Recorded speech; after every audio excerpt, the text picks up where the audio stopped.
করছো? বিকেলের চা খাওয়া হয়ে গেছে, গরমের চা খাচ্ছ, কিন্তু যাদের একটু চায়ের অভ্যাস আছে চাটা না খেলেও হয় না, মনে হয় যেন একদম মানে মাথা মাথা মানে কিরকম একটা লাগে। রোজ চা না খেলে হয়, চা না খেলে পেটটা অফ করে দিই, নাহলে কথা বলে শোনা যাবে না। মানে চা না খেলে কিন্তু কিছু ভালো লাগে না, মানে শত গরম হলেও চাটা খেতে হয়। চা খেয়ে নিই। তোমরা চা খাচ্ছ? যারা যারা চা খাবে আমার সঙ্গে নিয়ে নাও, গল্প করতে করতে একটু চা খেয়ে নিই, গরমে গরমটা কেটে যাবে। তাই না বলো? কি গরম পড়েছে, কি গরম পড়েছে, কালকে থেকে কোনো বৃষ্টি নেই, কিচ্ছু নেই, প্রচুর গরম পড়েছে।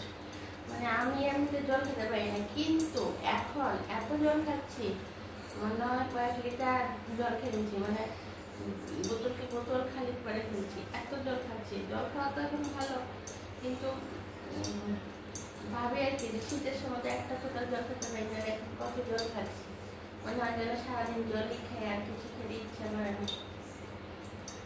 তো বন্ধুরা, আজকে দেখেছ আমি যে এই গরমের জন্য মাগুর মাছ পেঁপে আলু দিয়ে একটা ঝোল করেছি, এটা আমি দিয়েছি, এত বেশি কিছু দিইনি, আর প্রিপারেশন দিয়েছি।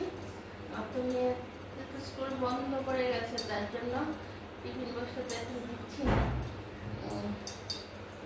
হাওয়া বইছে বলতে না মনে হয় বাড়ি খেয়েছে।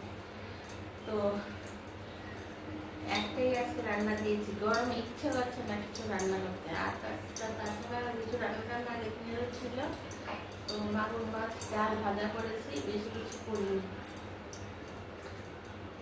তো বন্ধুরা, তোমাদেরকে তো আমি বলেছি আমি প্রতিদিন দুটো করে টিপস দেবো, তোমাদেরকে আমি আজকে একটা টিপস দিই। সেটা হলো গিয়ে তোমরা মুখটাকে যদি মনে করো একদম পলিশ করবে, তাহলে কি করবে, টমেটোটাকে কেটে টমেটোর রসটা নেবে, টমেটোর ভেতরটা, আর তার সঙ্গে নেবে একটু কফি পাউডার, কফি আমরা কফি খাই, কফি পাউডার নেবে, আর নেবে একটু টক দই সঙ্গে, আর একটু মধু। এই চারটাকে একসঙ্গে মিশিয়ে তারপর মুখের মধ্যে দিয়ে 30 মিনিট রাখো, রেখে তারপর ধুয়ে সপ্তাহে এটা 3-4 দিন করো, মুখটা দেখবে একদম অনেকের একটা খড়খড় খড়খড় ভাব থাকে না, একদম পালিশ হয়ে যাবে, একদম পালিশ হয়ে যাবে। আর আরেকটা আছে, তুমি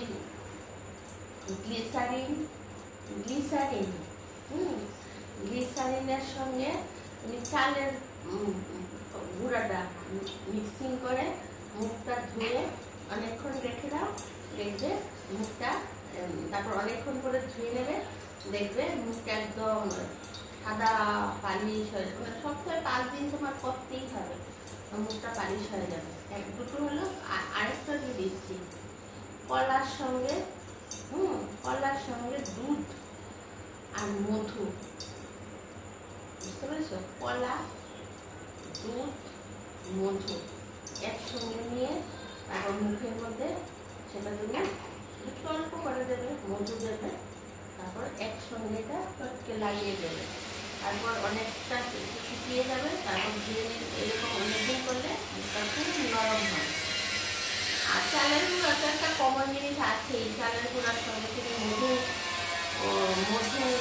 তারপর টমেটোর পাল্প, এগুলি সব একসঙ্গে দিয়ে দই, একটু হলুদ, এগুলি সব কিছু চালের গুঁড়ার সঙ্গে একসঙ্গে মিশিয়ে নিয়ে লাগালে সেটা তো মানে অদ্ভুত চেহারা, একটা সাদা ধবধবে, এরকম একটা ভিডিও আমি এর মধ্যে করবো, তোমরা দেখে নিলাম। আমি তো যাওয়ার সঙ্গে সঙ্গেই খেয়ে নেবো, আর 30 মিনিট রাখার পর, আর যদি প্রতি 5 দিন রাখো তাহলে মুখ একদম ধবধবে সাদা হয়ে যাবে, ঠিক আছে, আর নরম হয়ে যাবে। মুখের মধ্যে যত কালো কালো অনেকের দাগটাও আছে না, এরকম কালো কালো লিভারের থেকে দাগ করে করে, এই মাসের দিন এটা কি হয় বলো, মাসের দিন যদি কোনো মুখটা হয়, তোমরা যে গিয়ে ফেসিয়াল করছো 6 মাসে একদিন, দুর্গা পূজার সময় একদিন, দুর্গা পূজা আসতে করছো, পয়লা বৈশাখ আসতে করছো, কারো বাড়িতে বিয়ে করছো, এইভাবে কি রূপচর্চা হয়? রূপচর্চা এইভাবে কোনোদিন হয় না। সপ্তাহে 5 দিন করতে হবে। আর এই জিনিসগুলি দিয়েই ওরা প্রোডাক্ট তৈরি করে নানা রকম থেকে। আর এই জিনিসগুলি মুখের মধ্যে অনেকটা দিন দাও, চালের গুঁড়ি দাও, ঘরে আছে চালের গুঁড়ি দেবে, তোমার পাউডার, চালের গুঁড়ি পাউডার কিনতেও পাওয়া যায়। আর যদি মনে করো কিনেও আনবো না, মিক্সিতে বা করে নাও, তাহলে তো হয় যায়। কিনতে তো সেই রকম কিছু টাকা না, কিনে এনে রেখে দাও, পরিশ্রম কম, সঙ্গে একটা মধুর শিশি নিয়ে নাও। টমেটো তো বাজারে খুবই কম দাম, টমেটো দাও সঙ্গে। আর দই, দই তুমি অল্প করে ছোট্ট দইয়ের এইটুকু দইয়ের একটু দই দিলে বাকিটা তো খেয়ে নিতে, বড় প্যাকেট আনলো বাকিটা খাওয়া হচ্ছে, একটু মুখের জন্য একটু রেখে দিলে। তো প্রতিদিন দিলে যে একটা যত্ন হবে, সেটা কি মাসে 6 মাসে 3 দিনে পরিবর্তন হবে? বলো, কোনোদিনও হবে না। নিত্য নিত্য বলে তো আমি প্রত্যেক দিনই দিতে হবে। আমার কথা হলো প্রত্যেক দিন দিতে হবে, যে কোনো সময় দাও। কথা নেই যে চানের সময় দিতে হবে। তুমি রান্না করতে করতে দাও, বা রাতে ঘুমোতে যাওয়ার সময় দাও, বা সন্ধ্যার সময় বাচ্চাকে পড়াচ্ছ দিয়ে বসে রইলে, যে কোনো সময় দাও। 20 মিনিট 30 মিনিট, বেশি হলে যতটা টাইম বেশি রাখা যায়, 30 মিনিটের বেশি রাখতে নেই, তাহলেই ভালো। আর সবথেকে বড় কথা কি, খাওয়া দাওয়াটা একটু মেনটেন করে চললে, ওই যে এই যে বেশি বেশি ভাজা বড়ি, এই চপ, এইগুলি কমাতে হবে। উপর দিয়ে লাগালে তো হবে না, ভেতরেও তো ঠিকঠাক রাখতে হবে। কম তেল দিয়ে খাওয়া দাওয়া করতে হবে। তারপর এই ভাজা বড়া এগুলি খাওয়া কমাতে হবে। এগুলি খাওয়া কমালেও দেখবে চেহারার একটা ফ্রেশনেস এসে গেছে। তারপর কম তেল দিয়ে খাওয়া, সেদ্ধ জিনিসটা বেশি খেলে, তারপর কিছু খাবে না, সব কিছুই খাবে, সবজি টবজি খাবে, তাহলেই দেখবে একদম খুব সুন্দর হয়ে যাবে। আর চুলের মধ্যে, চুলটা সুন্দর হবে কি করে? সব থেকে বেস্ট তুমি এই যে ইয়েটা, কালো দিয়ে, মেথি দিয়ে নারিকেল তেলটা ফুটিয়ে রাখলে, হ্যাঁ, যেদিন দেবে সেদিন ওই তেলটার মধ্যে দুটো জবা ফুলের পাতা ফেলে দিলে, তারপর ফুটিয়ে নিলে, তারপর এই তেলটা মাথার মধ্যে লাগালে চুল খুবই ভালো থাকে। সঙ্গে লেবুর রস দিয়ে, লেবুর রসটা দিলে কি হয়, ওর যাদের একটু খুশকি টুসকি থাকে ওটা চলে যায়, স্কিন খুব সুন্দর হয়ে যায়। অনেক বয়সেও মাথায় খুশকি টুসকি এগুলো থাকে না। ওই আর যা যা বললাম আজকে, মুখে টুকে শরীরে দেওয়া, অনেক বয়স হলেও সেই বয়সটা ধরা পড়ে না। এই নানা ধরনের এই ক্রিম টিম এইসব থেকে অনেক কম খরচে, যেটা তুমি পার্লারে গিয়ে হাজার হাজার টাকা খরচ করবে, সেটা তোমার ঘরের মধ্যে টমেটো আর কি একটা কতটুকু কিনে আনলে, দই আর কিনে আনলে, অতি অল্প টাকাতেই অনেকটা রূপচর্চা আমাদের হয়ে যাচ্ছে, তাই না বলো? চা খেয়ে না, চা ঠান্ডা হয়ে যাচ্ছে রূপচর্চার কথা শুনতে শুনতে। আর তোমরা আমাকে সাবস্ক্রাইব করছো না, প্লিজ আমাকে একটু সাবস্ক্রাইব করে দাও।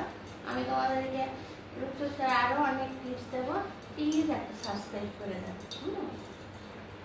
আর তোমাদেরকে তো আমি দিয়েছি মায়ের নাম জপ করবে, যে যেই ঠাকুরকে বিশ্বাস করো মন দিয়ে, ওই ডাকাটা ব্রহ্ম মুহূর্তে যদি ডাকতে পারো।